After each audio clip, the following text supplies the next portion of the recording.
Bonjour à tous. J'ai choisi de parler en français parce que je voudrais exprimer une opinion sur l'actualité brûlante qui secoue l'Afrique et qui me font penser que l'Afrique est à la croisée de chemin, que toutes les énergies des enfants d'Afrique doivent converger pour défendre l'avenir de nos pays, la souveraineté de l'Afrique. À mon avis, et je crois que beaucoup de gens partagent cette opinion, les enjeux sont vitaux. La France et l'impérialisme occidental en général ont bâti leur prospérité sur le pillage des ressources matérielles et humaines de l'Afrique.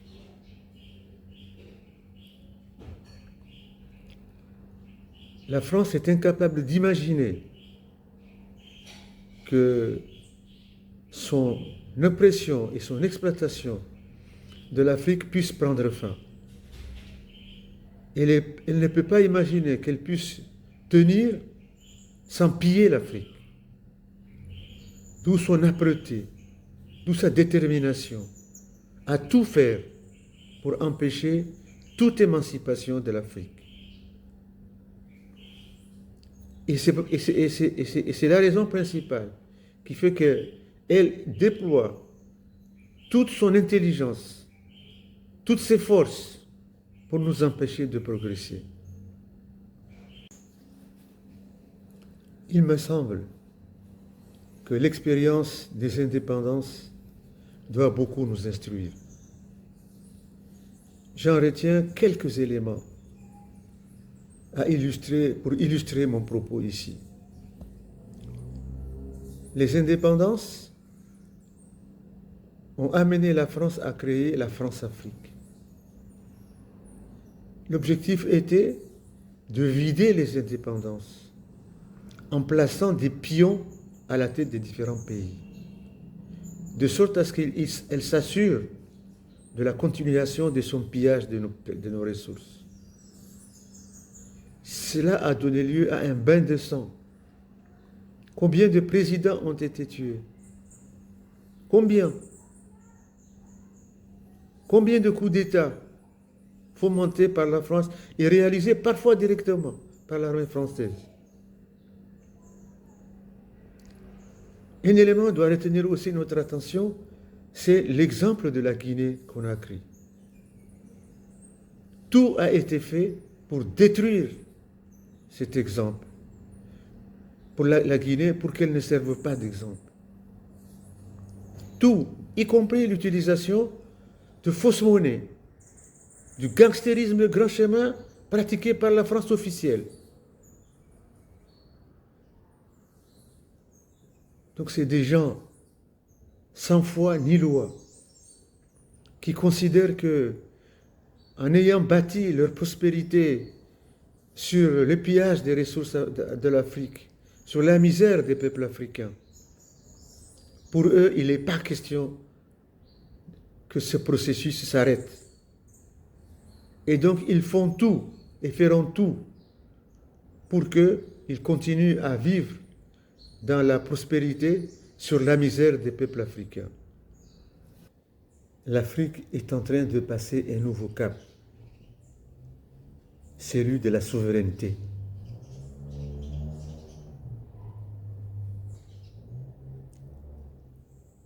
Inacceptable pour l'impérialisme français. Toujours le même enjeu, bâtir leur prospérité sur la misère de l'Afrique et des peuples africains. Un professeur occidental, je crois que c'était un Américain, qui avait fait une conférence pour dire que l'Occident ne peut pas accepter que l'Afrique soit souverain. Parce que cela rejaillira inévitablement sur le niveau de vie de leur population. Parce qu'ils seront obligés de payer les ressources minières au prix international. Parce que l'Afrique sera capable de transformer lui-même ses matières premières et de vendre des produits finis. Donc il ne sera plus un marché pour eux. Donc c'est ça l'enjeu. Et il est important. Ces gens ont bâti leur prospérité sur notre misère. Ils n'imaginent pas qu'ils peuvent être bien et les autres aussi. Ils veulent qu'ils soient dans de bonnes conditions et les autres non. Ils veulent bâtir leur avenir sur notre misère. Donc ils ne peuvent pas accepter notre souveraineté. Ils ne sont pas capables d'envisager une prospérité mondiale de tous les pays, de tous les peuples. Non, la prospérité doit être uniquement pour l'Occident, uniquement pour eux, uniquement pour les exploiteurs de tous bords. Parce qu'il y a aussi des exploiteurs qui viennent d'ailleurs, mais aujourd'hui principalement à l'Occident. Et donc la cible principale, c'est la Confédération AES. Le Burkina, le Mali et le Niger. Des étoiles qui illuminent le ciel africain. Des exemples qui inspirent tout ce que l'Afrique compte de dignité, de rupture avec le système de l'esclavage et des nègres de maison ou de champ. Donc toute l'actualité qui secoue l'Afrique, il faut voir le lien avec ce qui se passe dans les pays AES, dans les confédérations AES. Il faut voir quel est l'impact que cela va avoir. Qu'est-ce qui se trame derrière tout ça? Derrière tous ces coups d'État dont on ne sait pas la queue ou la tête.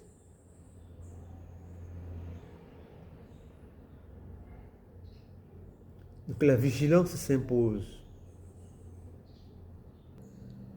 J'espère que chacun mesure l'enjeu, les enjeux.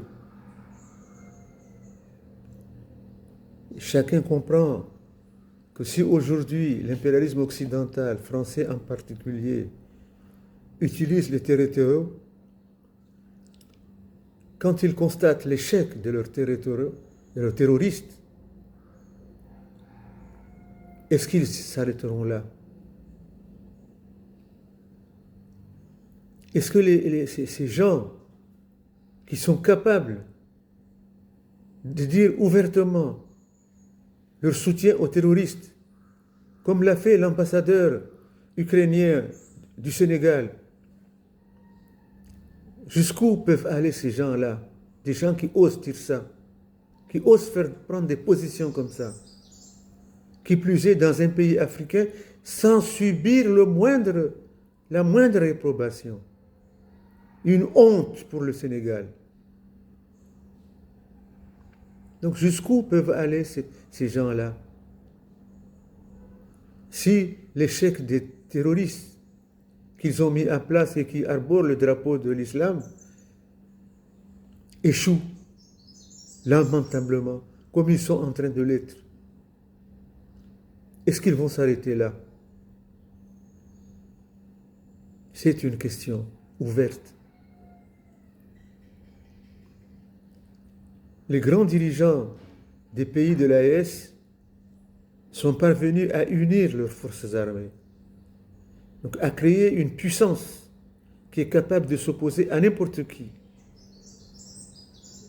Mais on sait aussi la puissance de l'impérialisme international. Il y a un général de l'armée française qui appelait à l'unité de tous les Européens pour aller reconquérir l'Afrique. Cette vidéo a circulé et tout le monde l'a entendu.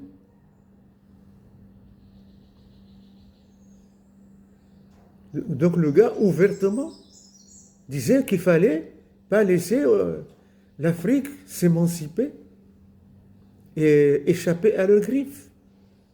Et comme il s'aperçoit bien que la seule France euh, ne peut pas faire l'affaire, il appelle euh, les armées européennes à s'unir pour reconquérir l'Afrique. Peut-être que demain, ils vont appeler tout l'OTAN, c'est-à-dire avec l'impérialisme américain et avec Trump. À quoi on peut s'attendre avec lui? Donc le danger est réel. Et c'est à cela que moi je voulais, c'est cela qui me paraissait intéressant et je voulais sensibiliser tout le monde là-dessus.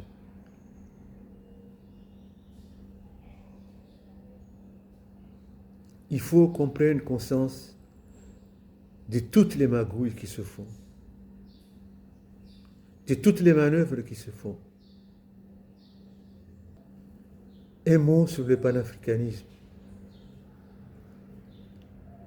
puisqu'il est devenu le concept à la mode, comme fut l'indépendance au début des années, dans les années 60. Là aussi, il y a des manœuvres qui se font.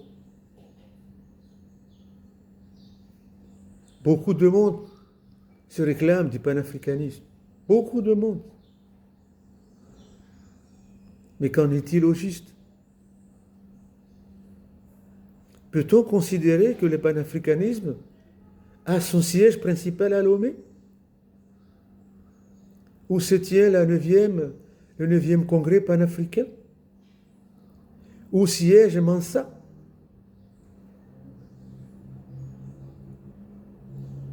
Il y a un certain nombre d'organisations qui sont nées et qui se réclament du panafricanisme.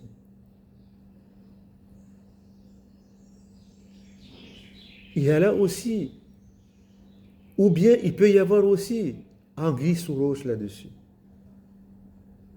Donc là aussi, il faut qu'on soit vigilant. Parce qu'on sait que l'impérialisme occidental agit militairement, mais aussi politiquement, politique d'influence, infiltration, utilisation de tous les autres, corruption à grande échelle. Donc les panafricains doivent se regrouper autour de l'AES. Le critère du panafricanisme, c'est le soutien inconditionnel, constant à la Confédération AES. C'est ça le critère aujourd'hui du panafricanisme. Ce n'est pas autre chose. Ce ne sont pas des discours, ni des références à un passé. C'est l'engagement constant, militant, autour de l'AES. Et c'est par là que je termine, en appelant le peuple comorien à ne pas penser être en dehors de ce vaste courant. Les petites îles Comores n'ont d'avenir que dans des grands ensembles africains. Il faut qu'on mesure cela aussi et que notre implication dans le combat patriotique inclut cette dimension. Bon courage à tous et merci pour votre écoute.